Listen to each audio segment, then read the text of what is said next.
hindi ako ang kalaban.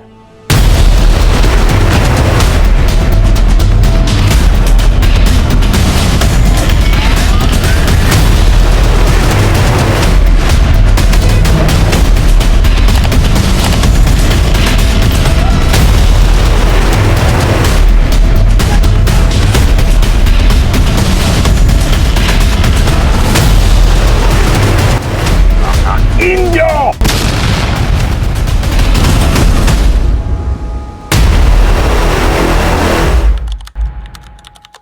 Magandang araw, ako po si Gian Micaela Donato at ngayon ay ibabahagi ko ang aking review patungkol sa pelikulang Bonifacio, ang unang Pangulo. Ang pelikulang ito ay tumatalakay sa buhay at pakikibaka ni Andres Bonifacio o mas tinaguriang ang ama ng rebolusyon na lumaban para sa kalayaan ng Pilipino laban sa mga mananakop na Espanyol. Ginamit ng pelikula ang prinsipyong persuasive sa paraan ng pagpapakita ng tunay na pagmamahal ni Bonifacio sa bayan.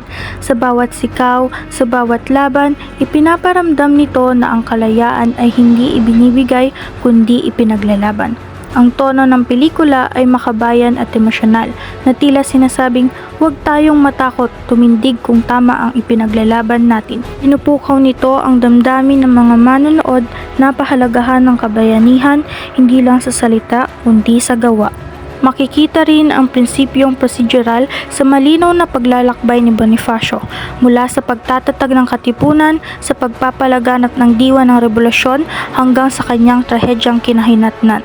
Ipinapakita nito ang hakbang-hakbang na proseso ng kanyang sakripisyo at katapatan sa bayan.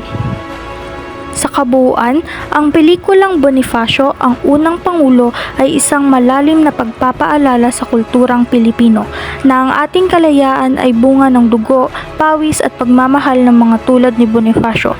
Ipinaalala nitong sa bawat henerasyon may tungkulin tayong ipagpatuloy ang laban, hindi na sa espada, kundi sa tapang, pagkakaisa at katotohanan.